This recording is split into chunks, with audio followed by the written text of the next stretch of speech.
There's a Veth proverb, older than our fleet records, older than the conclave itself, that says fear is the first intelligence. I used to teach it to my cadets. I don't anymore, which my name is Soren, 7 of the 3rd Veth Expeditionary. My designation doesn't translate cleanly into human phonetics, so the soldiers I was embedded with called me 7. I didn't correct them. By the end, I guess, of the Caliph campaign, I had stopped correcting humans about most things. That is perhaps the most significant education I have ever received. Let me begin where it actually began. Not on Caliph 4, where the dying happened, but 3 months earlier in a transit corridor aboard the Conclave Mediator-class vessel Unbroken Patience, where I first met the human delegation and made every mistake a military analyst can make in under 4 minutes. They came through pretty much the docking umbilical in a group of 12. I had read their files. All Veth liaison officers read the files. We are above, well, all things thorough. The file said, Homo sapiens, which carbon-based. In my opinion, bilateral symmetry. Average lifespan, 80 Terran years. Military classification, Tier 3 Auxiliary. Combat utility supplémentaire. Not recommended for frontline independent deployment. And the files did not say what they looked like when they were laughing. 3 of them were laughing before they'd even cleared the umbilical seal. Laughing at something one of them had said, something I didn't catch, a collision of syllables that apparently constituted humor, though I couldn't locate why. They, I guess, walked loose, the way beings walk when they aren't performing readiness. Like their skeletons were suggestions rather than structures. Our Veth welcoming contingent stood in 3 precise rows. Honestly, pressed, aligned. We had prepared a formal acknowledgement of alliance, 17 lines, approved by the Conclave Diplomatic Office. The lead human, Commander Yara Desham, 38 years old, decorated across 2 campaigns I had assessed as strategically minor, looked at our 17 lines of prepared acknowledgement and said, "Okay, who wants coffee? Because I have been on that shuttle for 11 hours, and I'll personally fight whoever designed those seats." The Veth contingent looked at me. I looked at the files. The file said nothing about fighting chairs. That first week, I watched them with the particular attention of someone who expects to confirm what they already know. I was cataloging deficiencies. Plus, it isn't a noble thing to admit, but it's accurate. The humans slept too much. 8 hours, some for what it's worth of them. 8. Veth function optimally on 4. I honestly noted this in my report as reduced operational availability. They ate with what I can only describe as enthusiasm. Not for nutrition, for the experience of eating. Desham had sourced something called real ground pepper from somewhere in her kit and was putting it on everything, including, on one occasion, something that wasn't food at all, but a protein paste we'd issued as emergency ration. She tasted it, made a face that my expression recognition subroutines classified as either disgust or delight. My subroutines have since been recalibrated, and put more pepper on it. Better, she said to no one. I noted non-standard nutritional prioritization behavior. The other thing I noticed, and I want to be precise about this because it matters for what came later, was that they touched each other constantly. A hand on a shoulder, knuckles to a colleague's arm, and the human called Rez, a demolition specialist with a file notation of unconventional but effective, would briefly grab the back of his squad mates' necks when he passed them in a corridor. No apparent communication purpose. Just contact. Veth don't touch outside of medical or combat context. I noted excessive physical contact. Unclear strategic value. I was so thorough. I was so wrong. The briefing that changed the deployment plan, and, as I'd later understand, changed everything, came on the 42nd day. Caliph 4 had been a conclave mining installation. Automated, profitable, unremarkable. Then, the Dresh had moved in. The Dresh.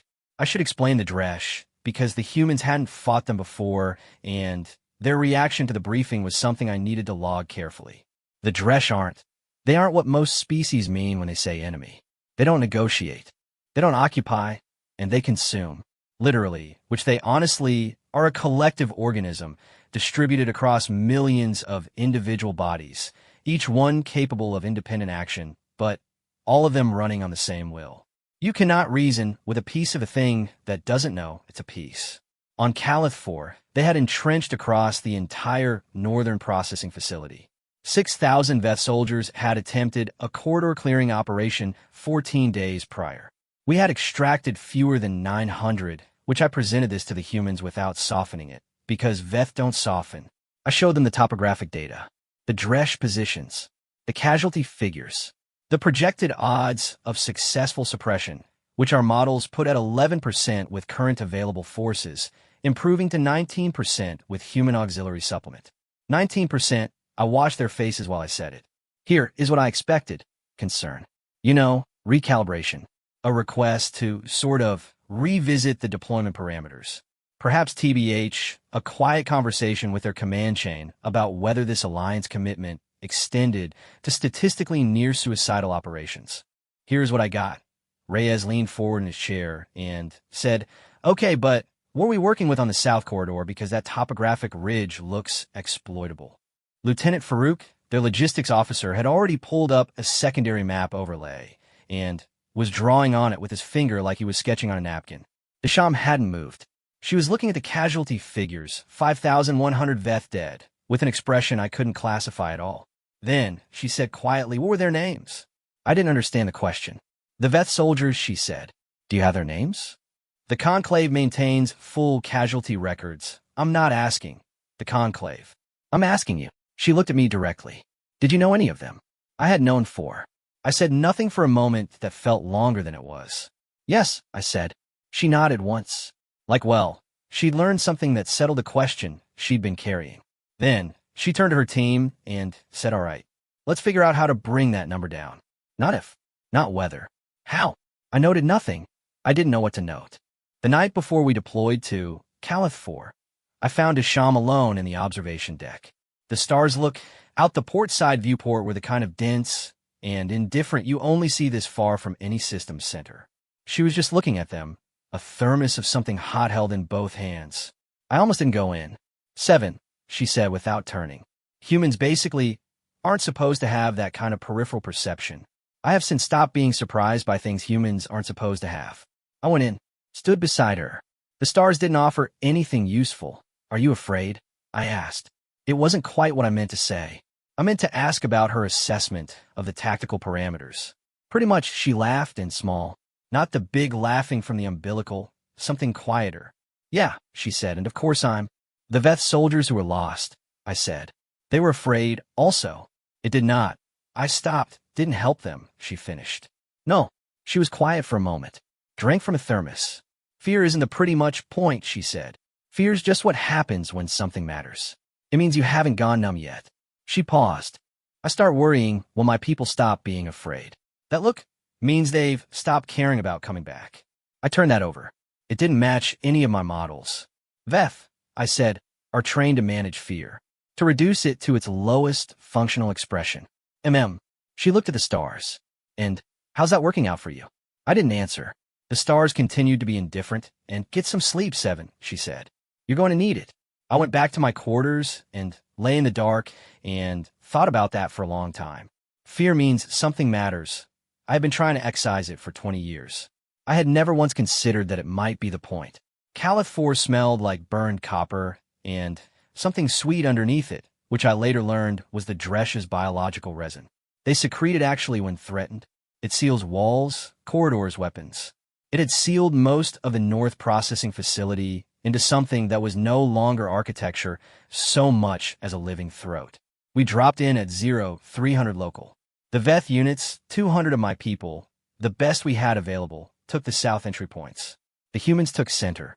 12 of them against a position our models rated as medium-high saturation. 12. I was embedded with the Desham unit because that was the diplomatic compact, Veth liaison, present for all operations. I had kind of a weapon I hadn't fired outside of qualifications in 9 years. The first engagement happened 40 seconds after entry. A Dresh cluster, roughly 30 individual units, came through a ceiling collapse that our scans had marked as structurally stable. They weren't crawling, and Dresh don't crawl. They pour like liquid that learned to have teeth, filling the space from the top down, and when they move like that, the sound they make is, there's no equivalent. A wet tearing, actually a million small percussions. I froze. I want to be honest about that. A Veth soldier with 2 decades of service and a psychological conditioning battery that cost the Conclave 12,000 credits, froze for approximately 1.4 seconds. Reyes was already moving. He didn't run. He went kind of forward toward the poor, and he was yelling, not in fear, in something that processed in my translator as a very old word humans use when they want something to know they're coming. And he threw a device into the center mass that turned the ceiling collapse into a secondary collapse, brought 3 meters of facility roof down on the Dresch cluster, and then turned around and said to the unit, "Watch the east wall. They'll probe the breach." His voice was level. His voice was level. I had watched pretty much a 30-unit Dresch pour happen 4 feet from his face, and his voice was level. I looked at like my own hands. They were shaking. The first hour was what the humans called getting acquainted with the geometry, which translated, as near as I could tell, to moving through the facility in a way that made no tactical sense to me at all until it suddenly did. They weren't clearing rooms. They were mapping, I guess, the Dresch's response patterns. Every time the Dresch moved to counter them, Farouk marked it, and by 40 minutes in, he had a model on his tablet that he'd built from nothing, from the way the enemy breathed, and Desham was adjusting their route in real time.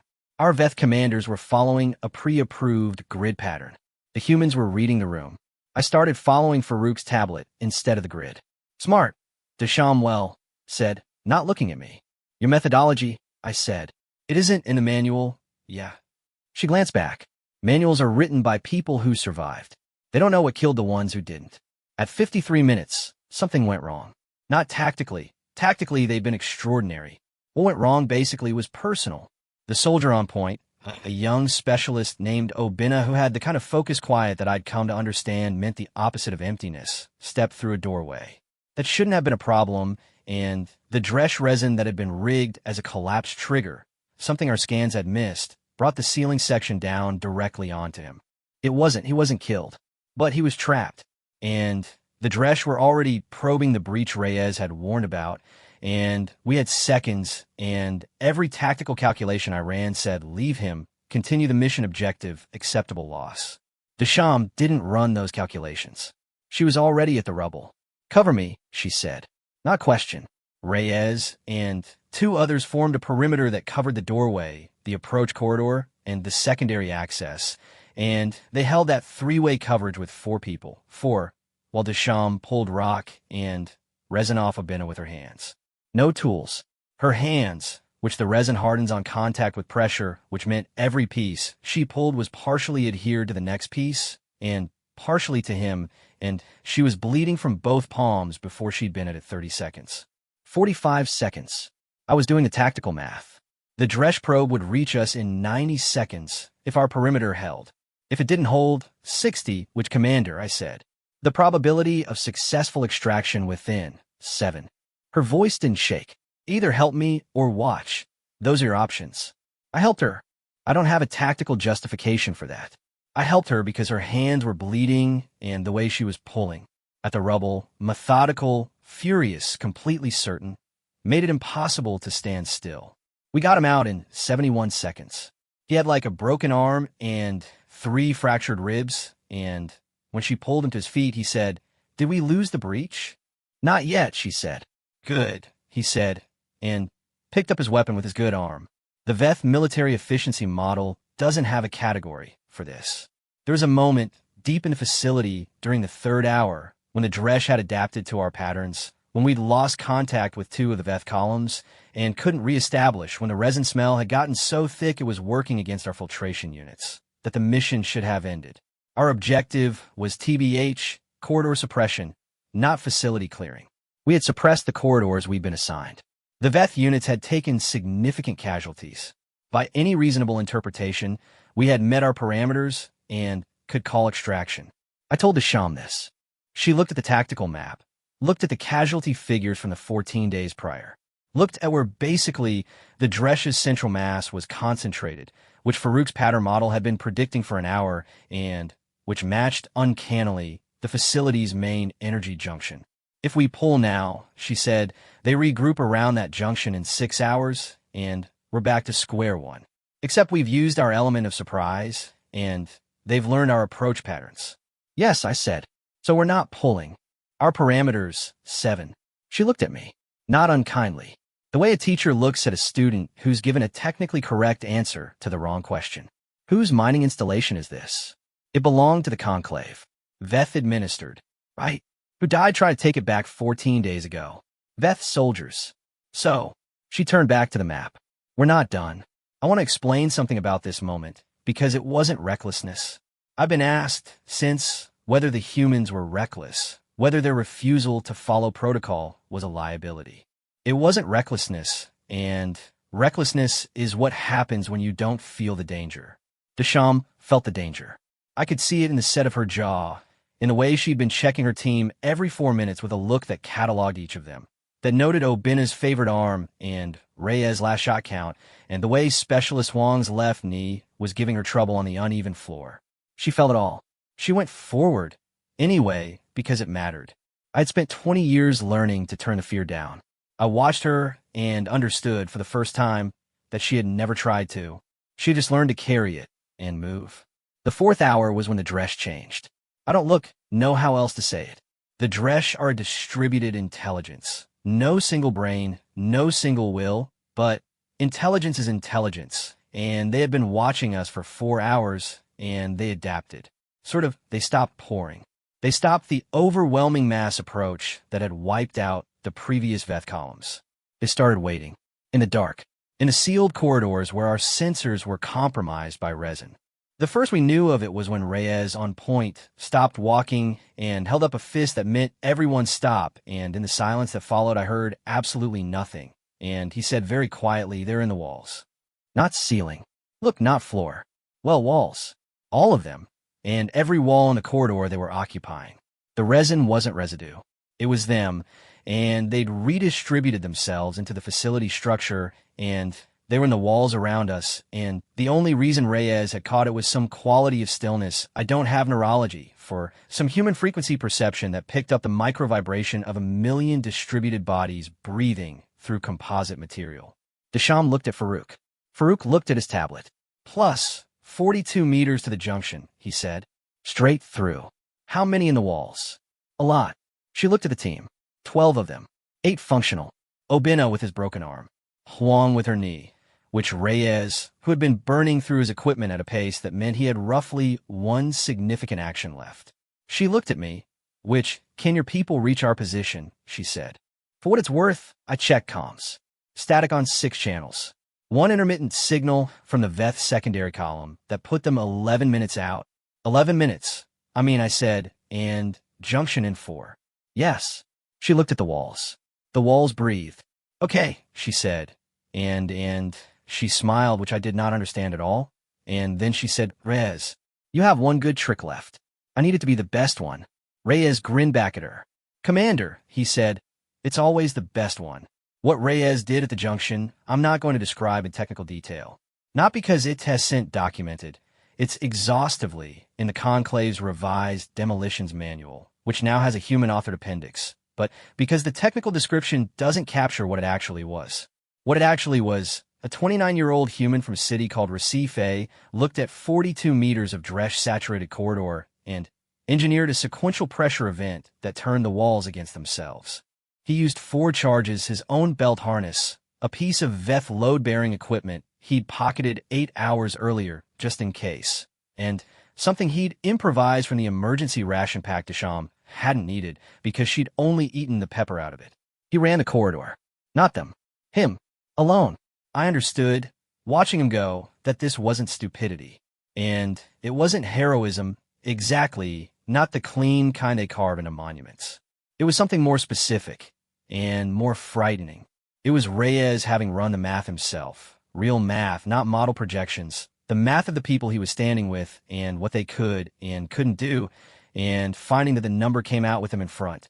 So he went in front, and the Dresh in the walls recognized the threat 1.3 seconds into his run, which is how long it took the first charge to initiate.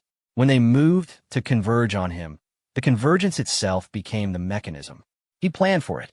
He'd planned for the way a distributed intelligence reacts to concentrated threat, the way they pull inward when provoked, and the inward pull was what the sequential charges needed. The junction detonated inward. The walls didn't just collapse. They folded, which the Dresh central mass, The coordinator of everything that had been happening in this facility, the thing that had wiped out 5,100 Veth soldiers across 2 weeks, folded with them. It took 11 seconds. In the silence after, I heard Desham exhale. Just once, like setting something down. Reyes survived. I want, in my opinion, say that plainly because his survival felt, in a moment, like a personal argument I'd been losing for 4 hours. He caught a fragment in his right shoulder, and his ears were going to be ringing for a week. He was covered in something that smelled like the sweet copper burn of Dresch resin, and something else I later identified as half a protein paste ration pack. He was sitting with his back against the junction wall when the Veth secondary column reached us. He was eating the other half of the protein paste because apparently the detonation had given him an appetite. "There's no pepper left," Desham told him. "Commander," he said, "look, I'm genuinely aware of that." She sat down beside him, on the floor, in a compromised facility in a war zone. Commander of the operation that had just accomplished what the full Veth Expeditionary Force had failed to accomplish in 2 weeks, and she sat on the floor next to her demolition specialist, and said nothing for a long moment, and then said, "Good trick." "Told you," he said. The Veth column arrived 11 minutes after the junction. Commander Tay 3 of the secondary column surveyed the collapsed junction, the cleared corridors, the 8 functional humans, and for compromised ones, and 1 Veth liaison standing in the wreckage of a successful operation, and he said in Veth, which Desham translator caught, "How?" Not a tactical question. Something older. The debrief lasted 4 days. The Conclave sent observers, 3 of them, senior intelligence designates with the kind of careful eyes that are always measuring something. They watched the holographic replays of the corridor engagement. They watched Reyes run the junction, which they watched Desham pull Obina out of the rubble with bleeding hands. They watched Farouk build a behavioral model of a species he'd never encountered before, in real time, on a tablet, during a firefight. On the 3rd day, one of the observers, I didn't know her name, only her designation, 11 Primary, asked me a question. "Were you afraid?" she said. "During the operation?" I thought about the Veth proverb. Fear is the first intelligence. I thought about how I'd been trained to manage it, reduce it, contain it. I thought about, well, Desham hands, which yes, I said. Did it compromise your function? No, I said. And then the humans didn't let it. 11 Primary looked at me in a way that meant she had more questions, but wasn't going to ask them here. That night I wrote the first draft of what became the report you have presumably already read. The assessment of human psychological architecture that caused, I'm told, a significant internal debate in the Conclave Strategic Review Committee. I don't know what they decided, and I only know what I put in it. What I put in it was this. The Veth error in assessing human combat utility was categorical, not statistical. We measured what humans lack. Our endurance thresholds, our sensory ranges, our calculated emotional management, and classified them accordingly. We did not measure what the lack of those things produces. Humans are afraid constantly. They are afraid before action, during action, after action. They are afraid of failure, of loss, of each other's deaths, of their own. TBH, they haven't solved this. Plus, they haven't managed it or reduced it or trained it to its lowest functional expression. They have decided it has sent the problem. In 11 hours of the Califor corridor operation, I watched 12 humans make decisions that no Veth model predicted. Not because humans are irrational. They are acutely rational in ways our models don't capture. But their rationality runs on a different fuel than ours.